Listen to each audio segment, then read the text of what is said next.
big sky, big potential. In association with Mills and Reeve, this is Eastern Promise. Achieving more together.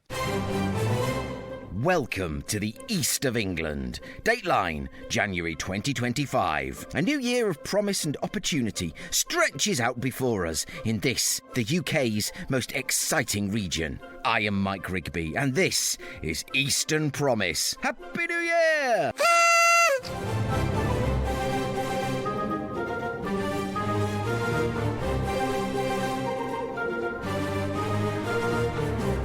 Let's begin this star-studded season of 6 shows with a touch of an angel, an Anglian angel. The Halo programme is a series of workshops that aims to equip budding entrepreneurs to successfully approach angel investors for growth capital. For 2025, the focus is on Suffolk. I'll be joined by Hannah Bryn of Anglia Capital Group and alum of the Halo programme, Dr. Rosaria Campilongo of PfBIO, to find out more. So let's join Hannah and Rosaria to find out more about this scheme that's helping our region's entrepreneurs get cracking on 2025's Eastern Promise.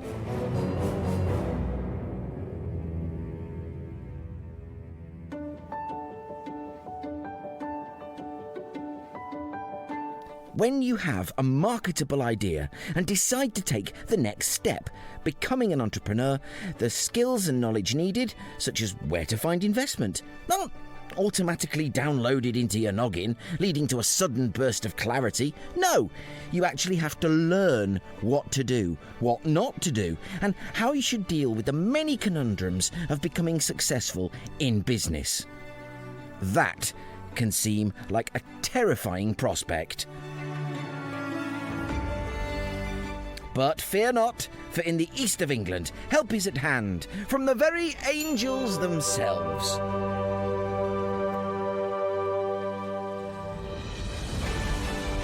Focused on Norfolk, Suffolk and now Cambridgeshire, the Halo programme from Anglia Capital Group is a series of workshops delivered by industry experts in law, finance and more, which goes into detail about every aspect needed before approaching angel investors for growth capital. These details include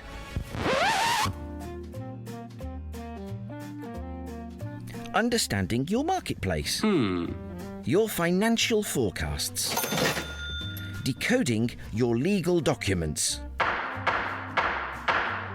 pitching to perfection,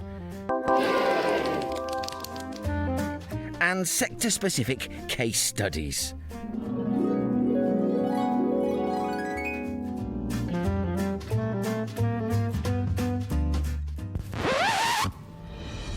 As the 2025 cohort for Suffolk-based businesses gets underway, I met with Halo Programme 2023 alum Dr. Rosaria Campilongo of PfBIO and Managing Director of Anglia Capital Group, Hannah Bryn, who, at the time of recording, was Hannah Smith. Let's join the already amused conversation.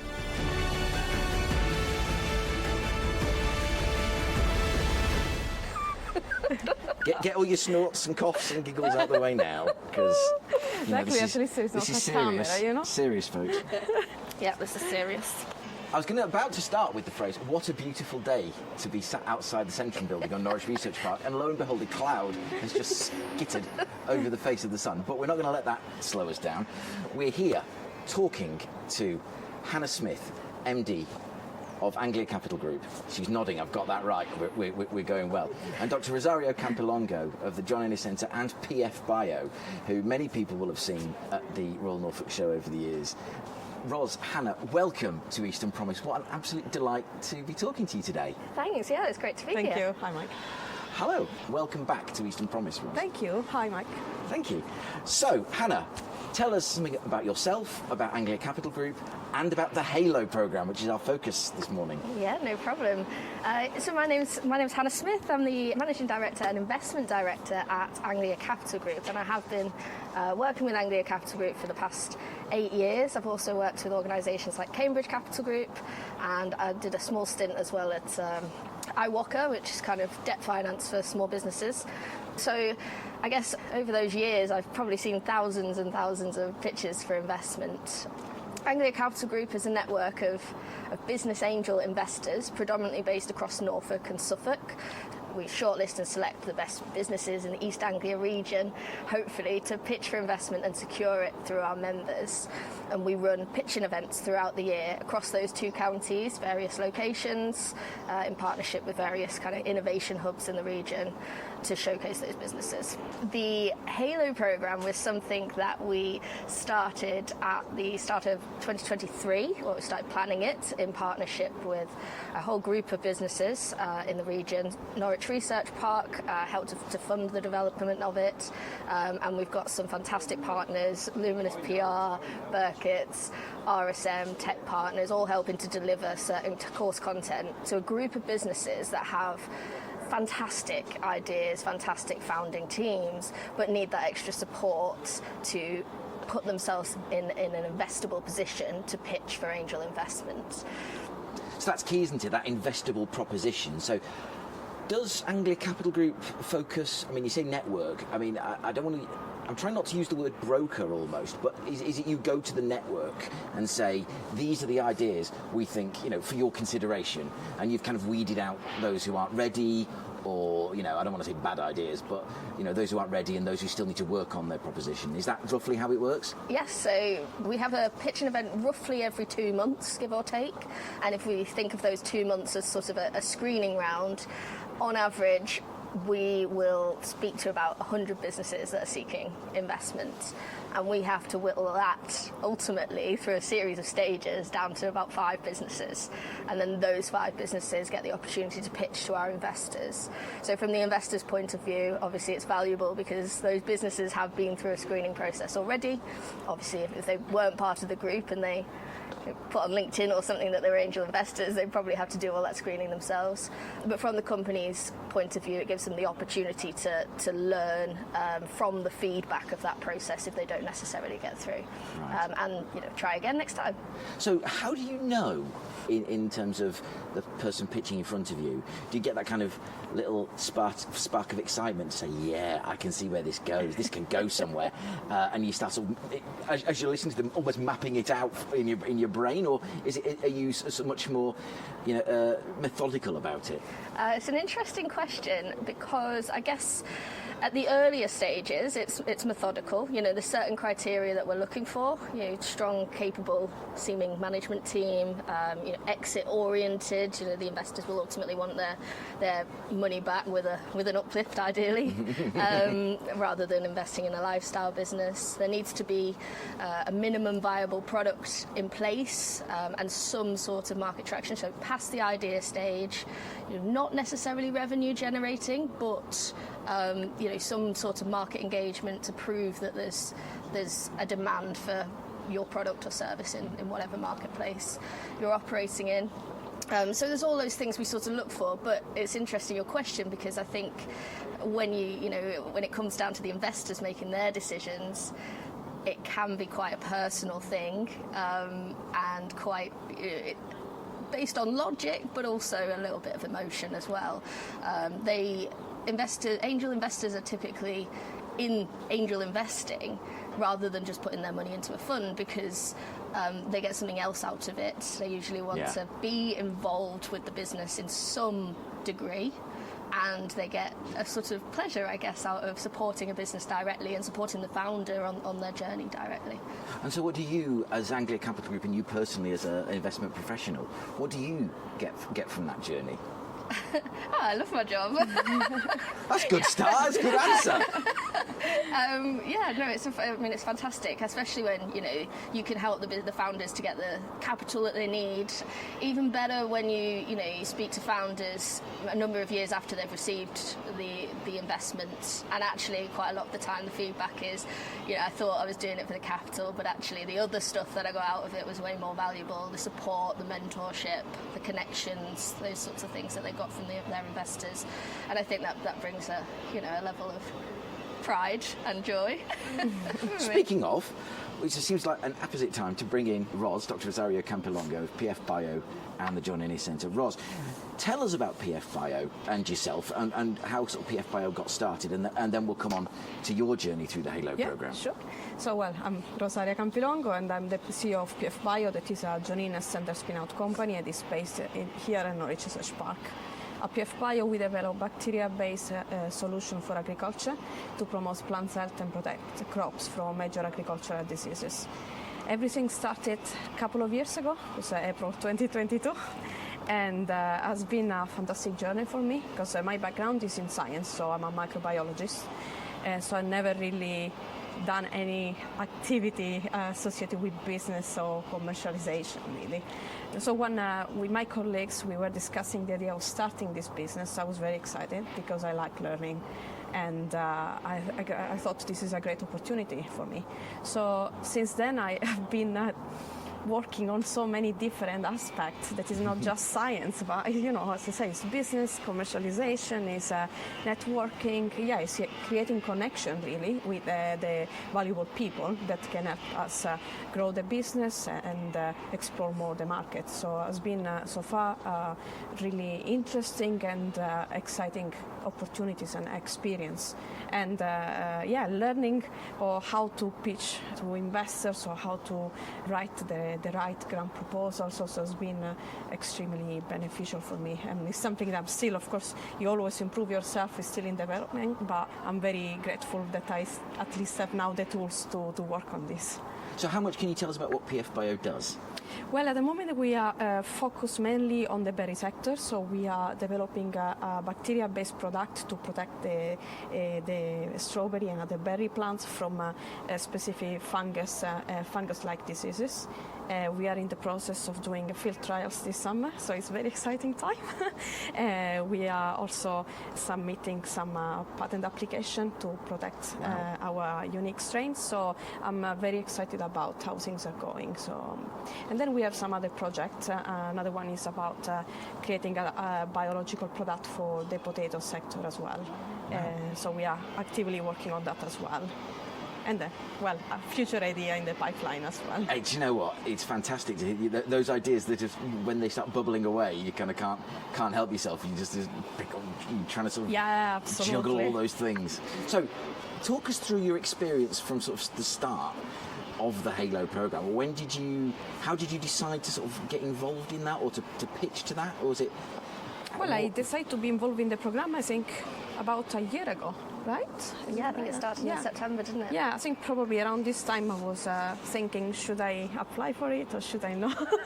Yeah, I saw probably the adverts of the HALO programme on LinkedIn, and I thought it would have been a great idea for me because, as I say, my background is in science and I'm learning through experience, but I think it's good that you can actually attend a programme where you can listen to different lectures or experience from other people, the experts in specific sectors, and I thought that would have been a great idea. And it was a fantastic time there where I learned about different aspects, how to, for example, calculate the value of the company, how to understand what kind of amount I can raise from a first round, and how to prepare the pitch to convince the investors that it's the right business and I'm the right person, and so on. So it's been a great learning curve for me.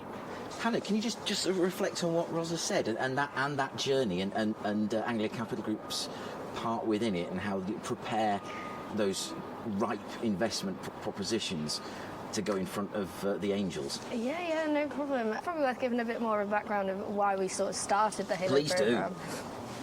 So it was a sort of weird period, I think, locally. We, as a small team, we've always relied on being able to signpost businesses that maybe weren't quite ready to pitch directly to our angels, to other supports.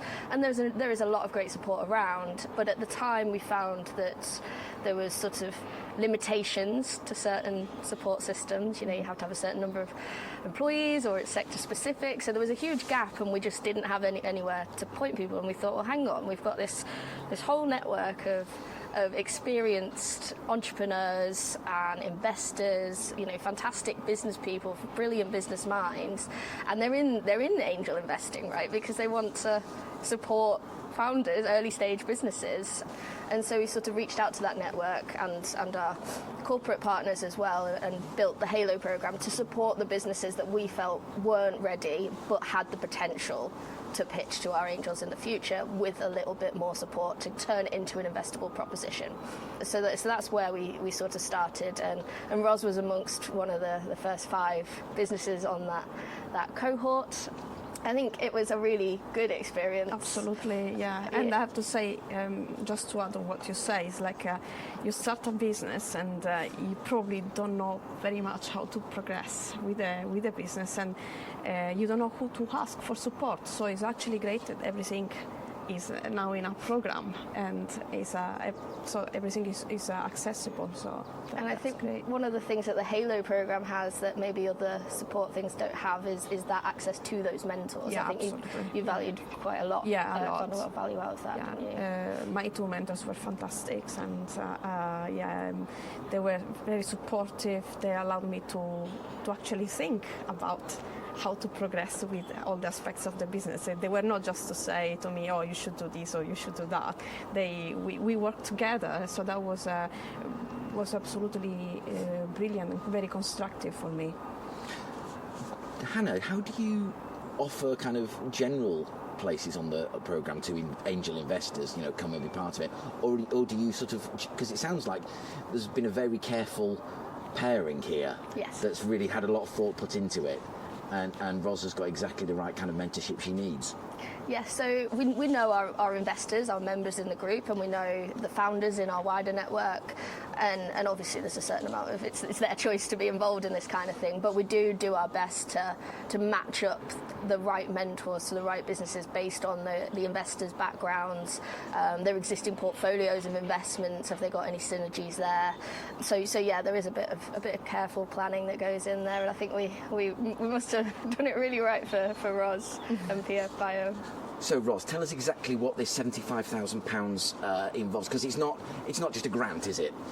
Oh no, it's a private investment, and that made me feel very proud about being able to actually get an angel investor on board and secure this £75,000.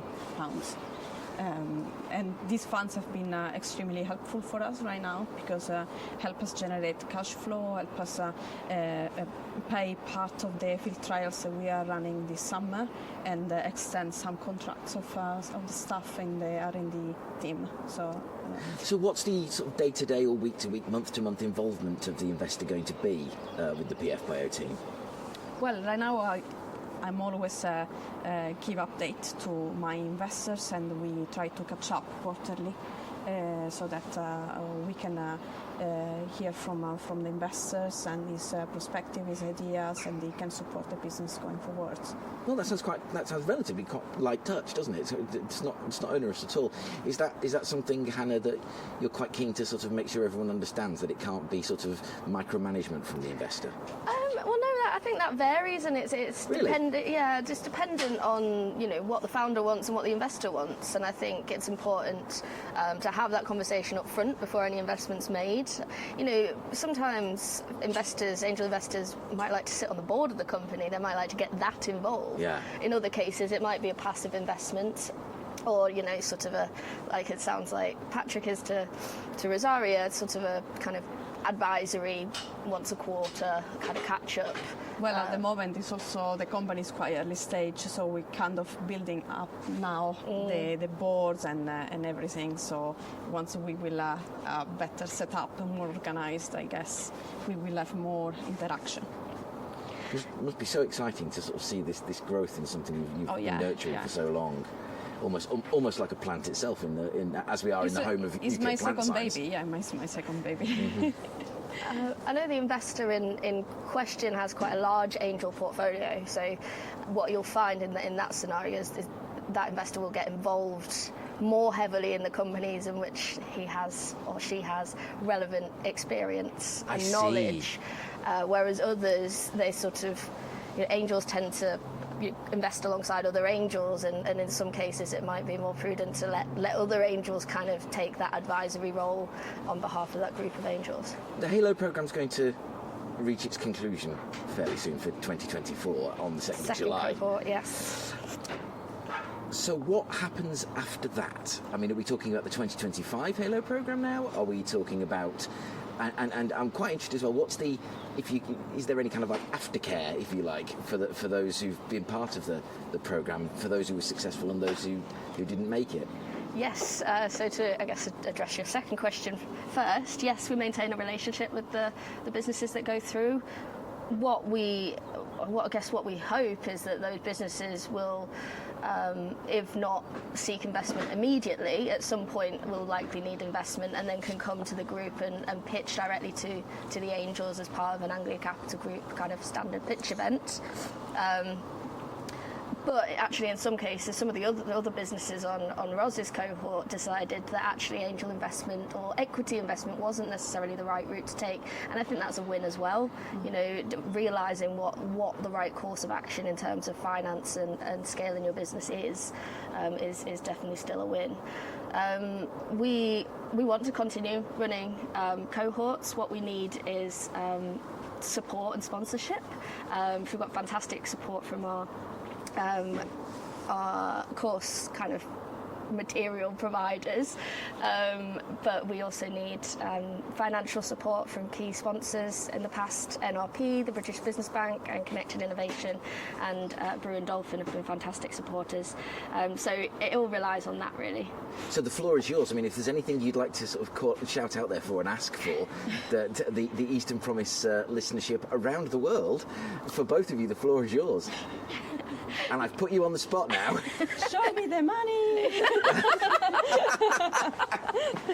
Oh, yes, please. I think if there are businesses that are out there that want to support a fantastic cohort of businesses that have, real potential, they just need that extra bit of support to become investable propositions, and businesses that want to support, the Norfolk region in particular, then yeah, please do get in touch. We'd love to speak to you. And I think you mentioned the Norfolk. I think you're perfectly placed, and you've got that perfect ethos for this part of the region. And Ros, if I may, I think PfBIO is, again, we're in the home of UK plant science. It's so wonderful to have an innovative part of that ecosystem like yours coming through so strongly, and full of admiration for what you've achieved so far, and what no doubt you'll go on to achieve. Thank you. What's the one thing, Ros, the most valuable piece of information that you've picked up along the way, and what's the one thing you'd wished you'd known when you'd started? And that can be, I didn't realise how much fun I was going to have, but... Well, that's for sure. I don't know, because has it been just too big an experience to sort of condense absolutely. like that? Yeah, exactly. Because I picked up so many new things, and what I would say is just keep your mind open, and just don't be afraid of explore anything. Don't put very limits there, I would say. Because I think we are capable to learn new things and to have fun by doing this, and I think that is that is the exciting, I would say, of all the experience. Let's say, if I compare myself when I was a postdoc in the academia sector, I would say that now I'm much more confident. I like to explore lots of different things. Well, before I was maybe just focused on my project only, without knowing about how could exploit that in the real world or anything. Like now, even science is different, looks different to me. So that is something I can say. I'm different. I'm not the same person I was before starting this journey. Yeah. If someone wants to find out more about PfBIO, where do they go? They can go on our website. Which is? And it says pfbio.co.uk. Wow, there you go. So please take that, go away and have a look at that. But not before I ask Hannah. For someone who wants to know more, I mean, just quickly, is the Halo programme open to sort of tech science, or what's the range of businesses that you look at? So we will look at any sector. Obviously, we want to support local. What's very important to us, I think, that the programme is kind of an in-person programme, so we try and sort of host it in one location. This year it has actually been at Centrum at Norwich Research Park predominantly, and the finale showcase will be at Burkitt's offices in Norwich. So yeah, I think that face-to-face element and creating a kind of peer network of businesses and a wider network connecting the angels in person and the mentors in person is really valuable. But yes, so any businesses locally based, we will consider. We want to keep the cohorts fairly small, so there may be some competition there, but if there's a lot of demand, then we'll run more cohorts. So. Excellent. And to find out more, where do people go? Go to angliacapitalgroup.co.uk. We have the Angel Network, so if you think you're investable already and you want to apply to pitch directly without going through the Halo programme, that's absolutely fine. You can do that there, but there's also information on the Halo programme if you feel you need a little bit more support before you do pitch to investors. Dr. Rosario Campilongo, Hannah Smith of Anglia Capital Group, thank you so much. It's been absolutely fascinating, with only short breaks for people wheeling their bicycles through, but it's absolutely been wonderful. Thank you so much for talking to me today. Thank you very much. Thank you.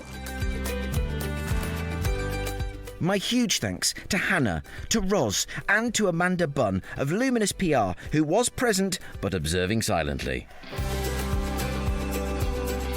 The details of the Anglia Capital Group website and the Halo programme are in the show notes for this episode, or you can simply go to angliacapitalgroup.co.uk.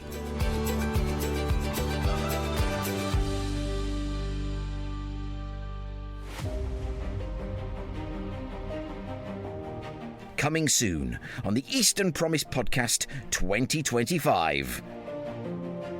Well, I think I've got to start with my dad. It was my dad who kind of was the inspiration for me, and I'm sure my brother too, in terms of his love of science, number one, and number two was his love of Cambridge. We are a traditional rural location, and with that comes some fairly traditional views, if you like. Yeah. That is the best way I have ever heard that said. Well done, you. We've co-created our curriculum with the industries in the region. So rather than do the bit which unfortunately often can happen is we've got this great course, what do you think? And we've already developed it, we've co-created it all the way through the process. A really nice example, a company called Test Labs, based in the city. They've worked really closely with us on our biomedical science degree. We have ambitions to support and grow our communities, our business, our skills, our connectivity, the places and homes we live, as well as bigger stuff like water and energy and stuff that feeds into that.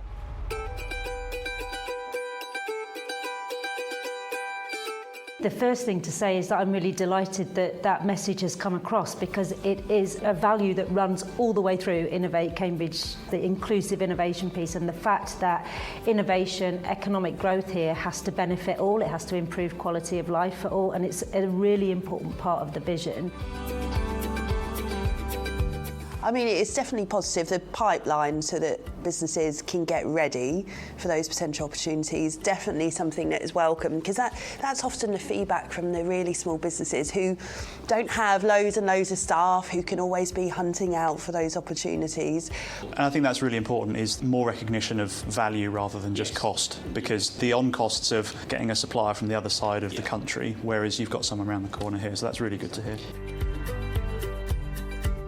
The job of a development corporation should actually be, in my view, to have minimal footprint rather than maximal. If there's somebody else who can do it, a utility company, a local authority, a private landowner, they should do it. Our technology is all based on plants, and it's designed to replace some of the most polluting plastics and single-use plastics, but also because it is such a versatile material and innovative technology, it can do a whole host of other applications.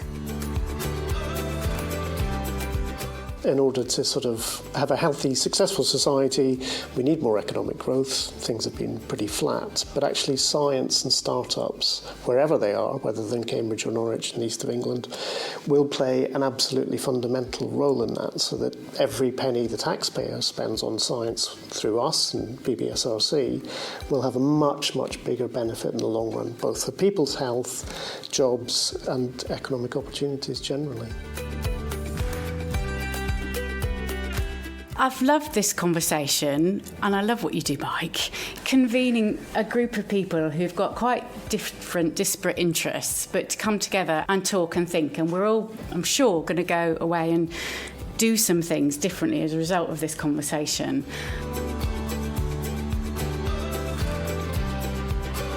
That is just the start of the fabulousness ahead this year. And in a giddy moment, I've actually written the words live from UK Reef. That's the UK Real Estate Investment Infrastructure Forum at the Royal Armouries in Leeds into my 2025 planner. We'll see if I can make that work.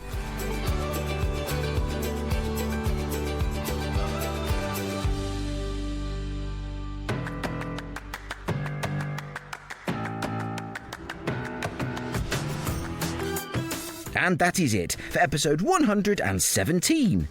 I have been Mike Rigby, and I will be so again next week, when we'll be sticking with the funding theme as we join Cambridgeshire and Peterborough Combined Authority and partners to find out about the social impact funds available to those looking to make a huge difference in their communities.